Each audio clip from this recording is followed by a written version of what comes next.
Hello students, आमे पढ़ुचे class 10 geography chapter 1। एटा 3 number part. बाकी पूर्व पार्ट रे आमे डिफरेंट काइंड ऑफ रिसोर्स देखि सारिचे एवं सेमानकर कंजर्वेशन सेमानकर यूज विषय रे आमे पढ़िचे। तो एई पार्ट रे पर्टिकुलरली आमे पढ़िबा लैंड रिसोर्सेस। तो टाइम वेस्ट करबानी, स्टार्ट करबा हमर चैप्टर लैंड रिसोर्सेस। लिखिला we live on land, we perform our economic activities on land and we use it in different ways।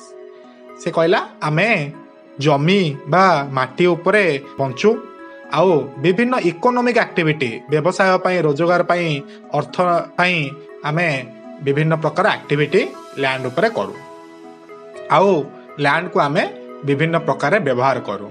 दस land is the natural resource of utmost importance. सेतिपई सबुठ बेसी important part होउची important resource होउची हमरो land resource, गोटे natural resource ये। It supports natural vegetation, wildlife, human life, economic activities, transport and communication system. कौन कौन को सपोर्ट करूची ये? फास्ट हला नेचुरल वेजिटेशन, जीव जंतु गछ लता समस्त बंचिया पई जमी ऊपर निर्भर करछन्ती। वाइल्ड लाइफ हमर वन्य जंतु, ह्यूमन लाइफ मनीष माने मध्य, इकोनॉमिक एक्टिविटी व्यवसाय पई जति दरकार सब आमे लैंड ऊपर ही करूचे। ट्रांसपोर्ट गमनागमन पई, कम्युनिकेशन बा संचार व्यवस्था पई जणे आउ जण संगे कम्युनिकेट करिया पई मध्य आमे लैंड ऊपर डिपेंड करूचे। However, land is an asset of finite magnitude. Therefore, it is important to use the available land for various purpose with careful planning। कहला लैंड होची गोटे फाइनाइट मैग्नीट्यूड। फाइनाइट माने तार समाप्ति अछि, सेटा असीमित नुहे। आमे जानिचे धर मु कहबी सूर्य किरण आम पाखकू असीमित आसुची, एते आसुची तार कोनसे कैलकुलेशन करि हबनी, किंतु आम पाखरे माटी केते अछि, लैंड एरिया केते अछि सेटा आमे मेजर करि परिबा। सेति पई जेहेतु आम पाखरे गोटे सरंती उच्च से सरी जीव सरितबनी, तार लिमिटेशन अछि, सेटा इन्फिनिटी नुह, सेटा फाइनाइट। सेति पई ताकू आमे प्रॉपर प्लानिंग रे, केयरफुल प्लानिंग रे ताकू व्यवहार करबा दरकार। India has a land under a variety of relief feature, namely mountains, plateaus, plains and islands. तो इंडिया रे कोन कोन हमर लैंड वैरायटी अछि? माउंटेन अछि, माउंटेन माने पर्वत अछि, पहाड़ अछि। प्लेट्यू अछि, माळ अंचल अछि जोटा बेसी उच्चा पहाड़ नुहे, हाँ से भले अंचल मध्य अछि। प्लेन समतल अंचल अछंती, आइलैंड भी अछंती। हाँ आइलैंड माने जहाँ चारिपटे जो लैंड चारिपटे पानी थाए ताको आमे आइलैंड बेली कहू, हाँ द्वीप। तो about 43% of the land area is plain. तो संपूर्ण एरिया रो 43% एरिया होची हमरो plain, which provide facility for agriculture and industry. ए प्लेन लैंड जोगा मु कोन फायदा हुए? आमे एग्रीकल्चर करि पारू, चाषबास करि पारू एवं इंडस्ट्री बा कारखाना मध्य आमे बसई पारू। Mountains account for 30% of total surface area of the country and ensure perennial flow of some rivers. भारतर 43% आमे कोन पढ़िले? प्लेन एरिया समतल भूमि। 30% कोन पढ़िले? पहाड़िया भूमि माउंटेन एरिया। ये पहाड़ जो आमको कौन फायदा होची? फ्लो ऑफ रिवर्स, जो आमे बड़ बड़ पर्वत गुड़ाक अच्छी, पहाड़ गुड़ाक अच्छी, से जो सब बाहर रिभर माने से माने चिरस्रोता रिभर, ता देहरे पानी केबे सरेनी। हाँ तो पहाड़ आमको कौन फायदा दउची? जे रिभर मानकर बहिबा पई, रिभर मानकर पानी पई आमे पहाड़ गुड़ाक ऊपर डिपेंड करूचे। Provide facility for tourism and ecological aspects. आउ कौन कौन साहाय्य करछि माउंटेन? टूरिज्म पई, पहाड़ को लोक बुलिबा को जानती, जोटा कि हमको साहाय्य करे। कोउथरे साहाय्य करे? टूरिज्म पई हमको साहाय्य करे। आउ कौन साहाय्य करे? इकोलॉजिकल एस्पेक्ट, जीव जंतु समस्त केमिति मिली मिसे के बंची परिबे ता ऊपर मध्ये पहाड़ हमको बहुत सहयोग करे। बुझलो कि नै? About 27% of area of the country is plateau region। तो फास्ट पढ़ितले 43 होची प्लेन, 30 होची माउंटेन, 27 हला plateau. It possesses rich reserves of mineral, fossil fuel and forest। Plateau area रे कोन मिले हमको? आमको मिनेराल मिले खनिज धातु मिले खनिज लवण सब मिले फोसिल फुएल्स मिले कोईला ठू आरंभ करके पेट्रोलियम पर्यंत जेतक फोसिल फुएल अछंती से माने प्लाट्यू अंचल रे मिलंती एवं फॉरेस्ट जंगल मध्य एई अंचल रे देखा जाए।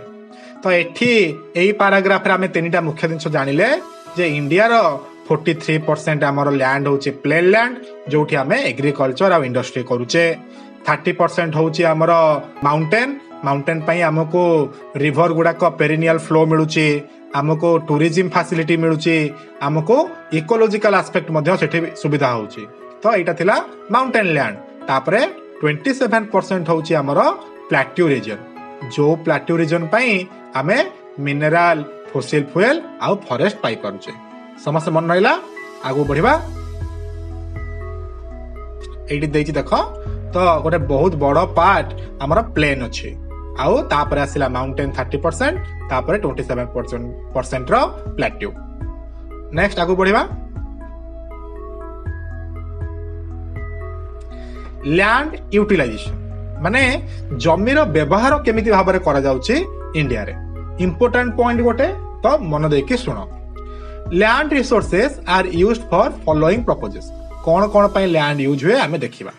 प्रथमे आसिला फॉरेस्ट तो इंडिया रो किछि भाग रे हमर जंगल अछि ताको जंगल हिसाब रे आमे व्यवहार करूचे।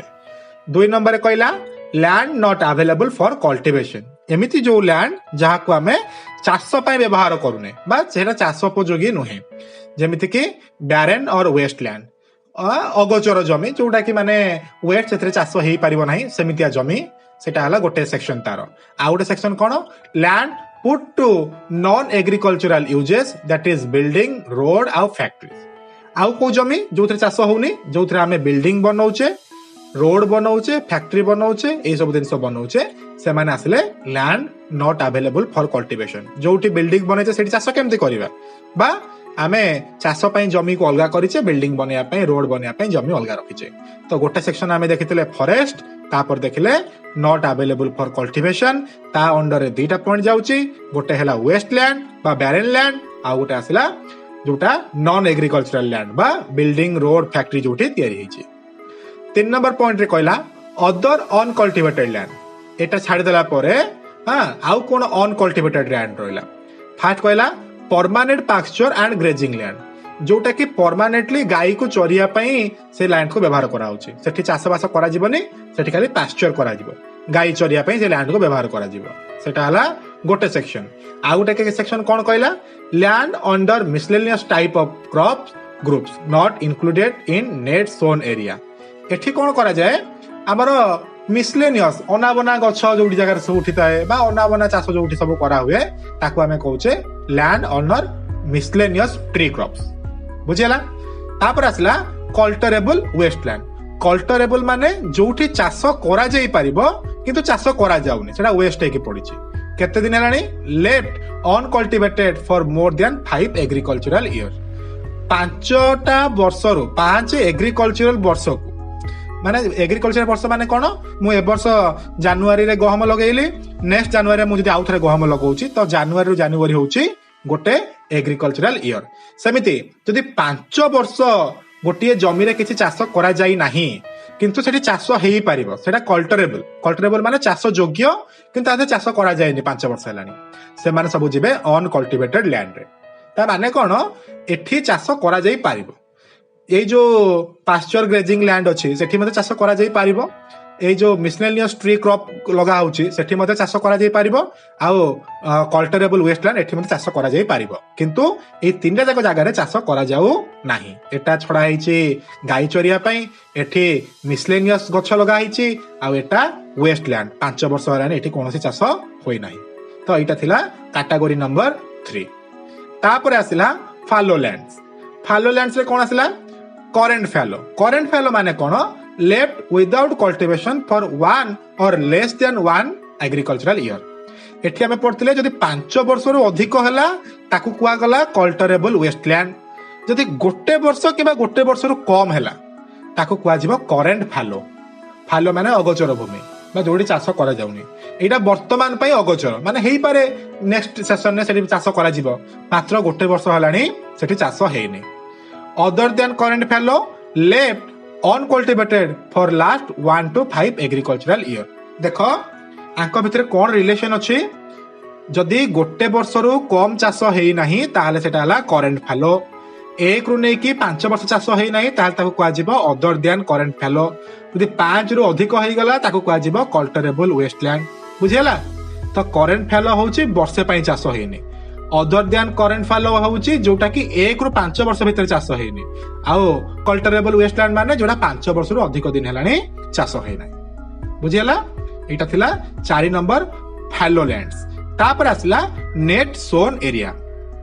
Area sown more than once in an agricultural year plus net sown area is known as gross cropped area. तो जो चाष जमी रे वर्ष करे 1 रू अधिक थर चाष हुए ताकू आमे कहूचे नेट सोन एरिया, बा जोटा प्रकृत रे चाष जमी। आजिकाली कई जमी रे गोटे प्रकार चाष करू नांती, रबी फसल, खरीफ फसल, थार्ड फसल एमती बहुत प्रकार करूछंती। बुझेला कि नहीं? तो सेही गुडा को होची हमरो net sown area. Area sown more than once in an agricultural year. वर्ष को थर 1 रू अधिक थर जदि हमर चाष करा गला ताकू नेट सोन एरिया बेली कहै जिवो। बुझेला ठीक बाटो? एटा गोटे इंपोर्टेंट पॉइंट पचारि पारे केउ केउ प्रपोज रे हमर लैंड रिसोर्स को यूज करा होची। तो तमे ए 5टा पॉइंट आ तार सब पॉइंट्स गुडा को लिखिबो। इंपोर्टेंट क्वेश्चन मन रखिबो। बुझेला ना? नेक्स्ट आसिले land use pattern in India. India रे को पैटर्न ना लैंड यूज होचे। The use of land is determined both by physical factors such as topography, climate, soil type, as well as human factor such as population, density, technological capability and culture and tradition। तो land को केमिति भाबरे व्यवहार करा जिवो, use of land कहा ऊपर depend करछि, ताको किए डिटरमाइन करबो, ताको डिटरमाइन करबो प्रथमे फिजिकल फैक्टर। फिजिकल फैक्टर किए किए मन रखिबो, टोपोग्राफी, क्लाइमेट, सॉइल टाइप आउ सेतिकी। टोपोग्राफी, क्लाइमेट, सॉइल आउ कोन अछि, ह्यूमन फैक्टर भी अछि। ह्यूमन फैक्टर कोन कोन, पॉपुलेशन केते, से पॉपुलेशन रो डेंसिटी कोन, तार टेक्नोलॉजिकल कैपेसिटी कोन, आउ सेठी केमितिया कल्चर लोक रहउचंती, आउ से मानकर ट्रेडिशन कोन, ये सब ऊपर डिपेंड करूछि यूज ऑफ लैंड। बुझियला? जमीर व्यवहार फिजिकल फैक्टर आउ ह्यूमन फैक्टर दीटा जाक ऊपर डिपेंड करूछि। The use of land determined both by कहा डिटरमाइन करी हबो, फिजिकल फैक्टर भी आउ ह्यूमन फैक्टर भी। फिजिकल फैक्टर है टोपोग्राफी, क्लाइमेट आउ सॉइल टाइप्स। ह्यूमन फैक्टर है population density, technological capability and culture and tradition. तो एथरु हमें डिटरमाइन करि परिबे जे लैंड रो यूज ता केमिति होउची। Total geographical area of India is 3.28 million square kilometre land use data. हम भारत रो टोटल एरिया केते जदि हमें देखिबा सेटा होची 3.28 मिलियन स्क्वायर किलोमीटर। एति मन हैला इटा डाटा मिलछि हमको। However is available only for 93% of the total area because the land use reporting for most of the northeast states except Assam has not been done fully। कौन कहिला आमे जानिछे जे हम पाखरे 3.28 मिलियन स्क्वायर किलोमीटर लैंड अछि, किंतु आमे केवल 93% data ही आमे पाइछे। काहे कि नॉर्थ ईस्ट माने उत्तर पूर्व स्टेट माने जो राज्य गुडा को रहिले केवल आसाम को छाड़ी देले अन्य कोनोसी उत्तर पूर्व राज्य गुडा को आमे ए पर्यंत सर्वे करिने। उत्तर पूर्व राज्य रे किए जाउचंती अरुणाचल प्रदेश, मणिपुर, मिजोराम, नागालैंड एमान समस्त नॉर्थ ईस्ट स्टेट। केवल आसाम को छाड़ी देले आउ बाकी स्टेट मानकर ए पर्यंत सर्वे सरी नाही। Moreover some areas of Jammu and Kashmir occupied by Pakistan and China have also not been surveyed। Kashmir को जो पार्ट टाको जम्मू काश्मीर जो पार्ट टाको पाकिस्तान एवं चाइना अधिकार करिसंती ताकू मध्ये आमे पर्यंत सर्वे करिना हो। बुझियला? तो सेति पई ओनली 93% को आमे सर्वे करिचे। ताकू देखो, try do a comparison between the two pie chart given for land use and find out why net sown area and the land under forest have changed from 1960 to 61 to 2002 to 2003 very marginally से कहला ये तले दीटा chart देछि ए दीटा chart रे तमे देखो जे net sown area आ forest area भितरे काहे कि तफात देखा देछि बेले से कहिछि एटा होछि हमर 1960 रो चार्टटा एटा होछि 2002 रो चार्टटा आउ एट सब कलर लिखा है फॉरेस्ट होची ब्लू कलर आउ नेट सोन एरिया होची डार्क ब्लू कलर तो ये चार्ट रे तमे देखि जानि परिबो देखो 1960 बेले को 45% थिला नेट सोन एरिया जोडा 2002-3 बेले को चेंज है कि 43% हे गला तो पाखा पाखी 2% रिड्यूस हे गला एठी 18% थिला फॉरेस्ट लैंड एठी 22% हे गला एठी फॉरेस्ट लैंड टिके वृद्धि पाइला बुझिला कि नहीं The land under permanent pasture has also decreased. जो लैंड टा हमरो गाई चरिया पई थिला परमानेंट पास्चरिंग पई थिला तार मध्य डिक्रीज हेछि सेटा मध्य कमी जाइछि how are we able to feed our huge cattle population on this pasture land and what are the consequence of it जदि कमी जाइछि ताहले आमे हमरो गाई मानको को केमिति भाबरे खुआउचे एवं कमी गला फळे हमरो कोन कोन प्रॉब्लम होउचे से सब आमे देखिबा Most of the other than the current fallow lands are either poor quality or the cost of cultivation of such land is very high. Cauchy जोड़ा fallow land अगोचर जमी आमे fallow land विषय पढ़ले fallow land रो बहुत सारा part आमे देखिले current fallow other than current fallow तो सेही जो fallow land विषय से कहला most of the other than the current fallow माने जोटा वर्ष को कम चाष हेनी ताको छाड़ी देले आउ जोटा रहिला जोटा 1 ରୁ 5 वर्ष भीतर चाष हेनी काहे की चाष हेनी काहे ना तार पुअर क्वालिटी माटी एते भलो नहे किबा तार कॉस्ट ता अधिक होई जाउ सेठी चाष कले हमको बेसी खर्च करिया पड़ुचे hence these lands are cultivated once or twice in about 2 to 3 years and if these are included in net zone area then the percentage of NSA by NSA माने net zone area is India come about 54% of the total reporting area से कहिला देखो suppose एटा होची हमरो net zone area हां blue colour देइची तो 43% हमरो net zone area अछि आम पाखरे जो फैलो लैंड अछि करेंट फैलो हो बा अदर देन करेंट फैलो हो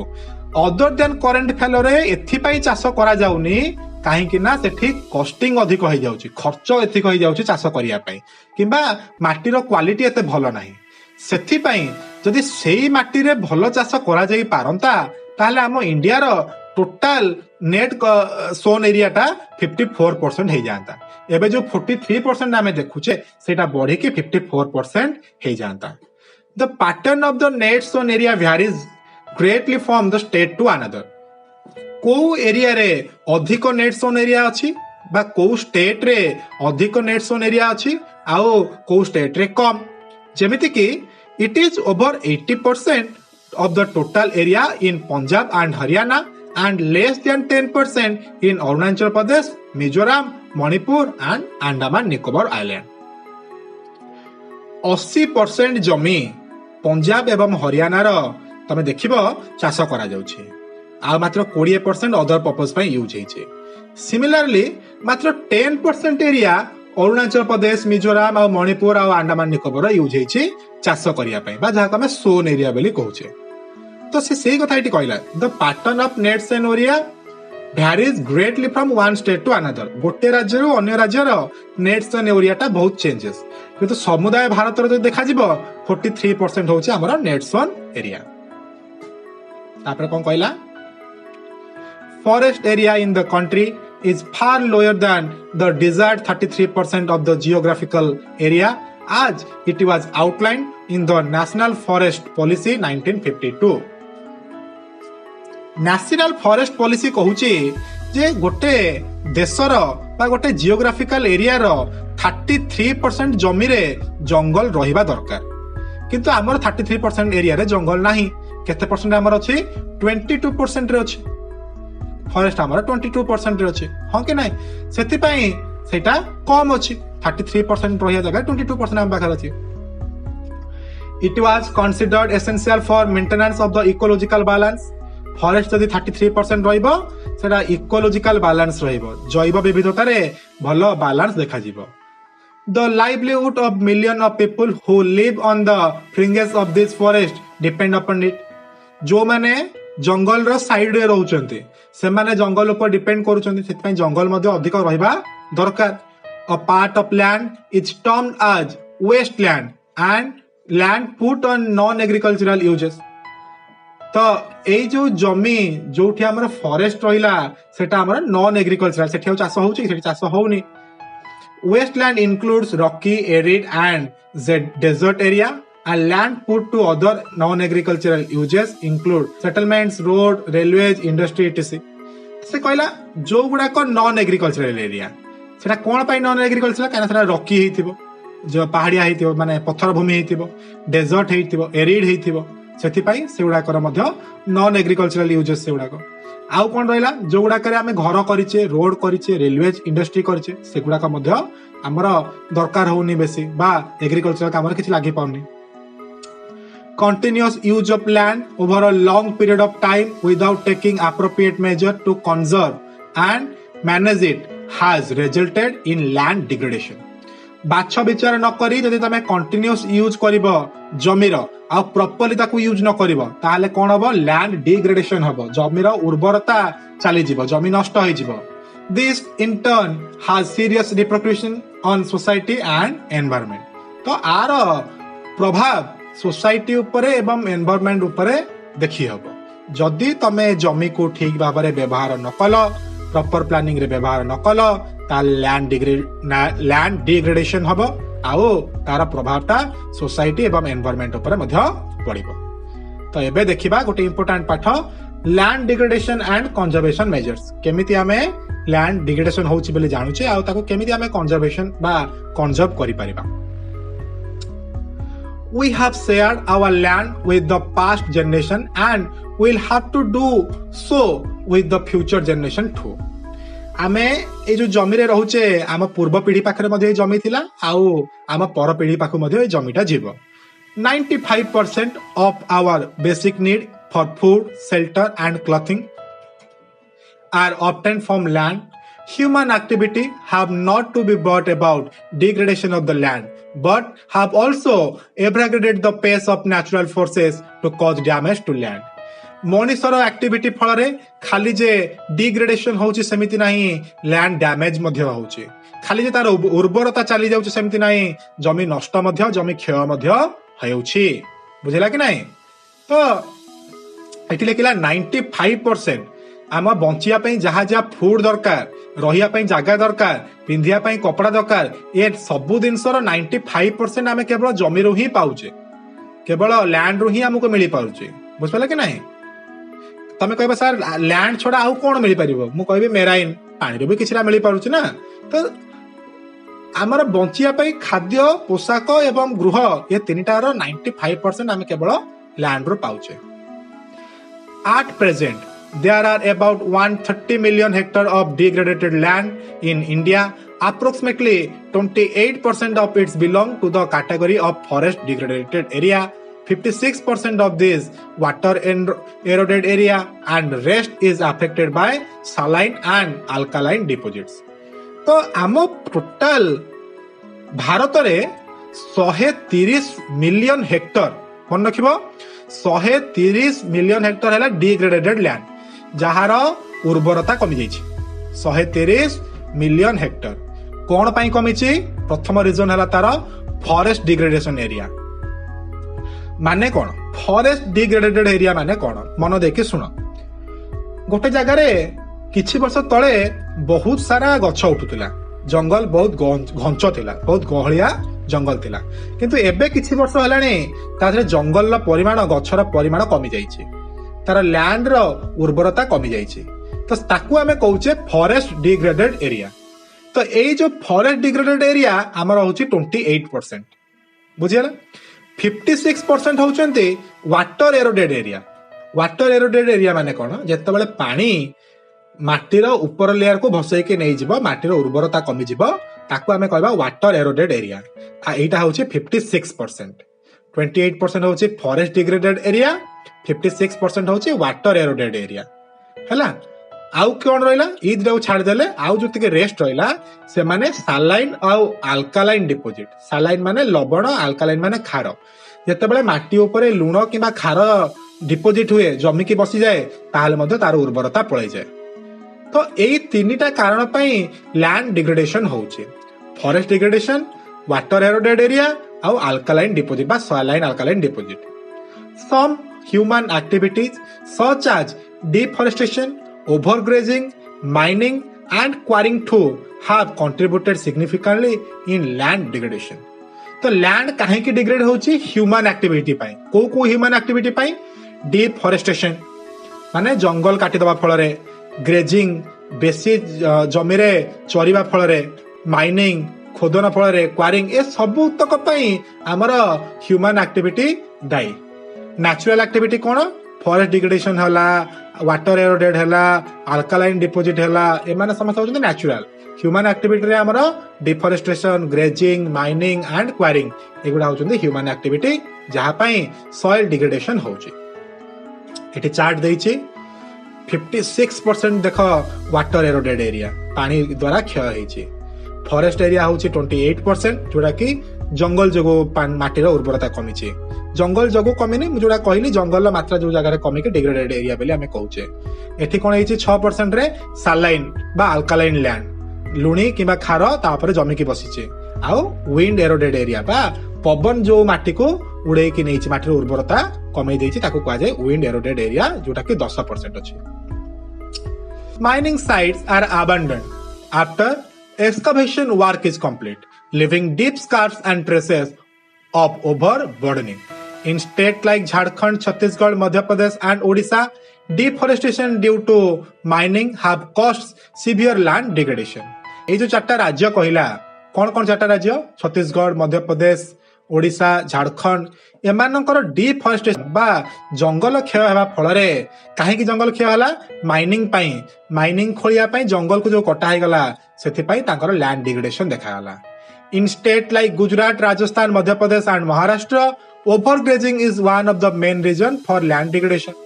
आउ जो स्टेट कहला गुजरात कहला, राजस्थान कहला, मध्य प्रदेश कहला, महाराष्ट्र कहला एमानकर मुख्य कारण होची लैंड डिग्रेडेशन, ओवर ग्रेजिंग अत्यधिक परिमाण रे पशु पक्षी चरिया फल रे मध्य तांकर हमर डिग्रेडेशन होची। In the state of Punjab, Haryana, western Uttar Pradesh, over irrigation is responsible for land degradation due to water logging leading to increase in salinity and alkalinity of the soil। एई जो स्टेट गुड़ाक सब कहला, एई जो राज्य गुड़ाक सब कहला, पंजाब हैला, हरियाणा हैला, उत्तर प्रदेश हैला, एमाने जलसेचन बेसी करूछन्ते, ओवर इरिगेशन करूछन्ते। जल बेसी यूज करिया फल रे तांकर जमी उपरे लुण जमी के रहि जाउछि। तांकर लैंड उपरे लुण एवं बा अम्ल एवं खार salinity लुणिया हेई पारे, अम्ल हेई पारे, आउ खार माने अल्कालिनिटी एमाने जमी जाउछन्ते। फल रे तांकर लैंड मध्य डिग्रेड होउछि। The mineral processing like grinding of limestone for cement industry and calcite and soapstone for ceramic industry generate huge quantity of dust in the atmosphere। ए सब छोड़ा आउ कोन अछि? ग्राइंडिंग ऑफ लाइमस्टोन चूना पत्थर रो ग्राइंड जोटी करा होछि। कोठी करा होछि? Cement industry. सीमेंट पई हमें लाइमस्टोन को चूना करूचे, ग्राइंड करूचे, से जगह रे हैला। एवं calcite and soapstone for ceramic industry जो सेरामिक कारखाना अच्छे। हाँ, सेरामिक माने हमर चीना पात्र से जगह रे मध्य एई सोपस्टोन आ कैल्साइट को यूज करा जाउची जो गुडा को कि डस्ट हे कि हमर एटमॉस्फेयर रे उडुचंती। इट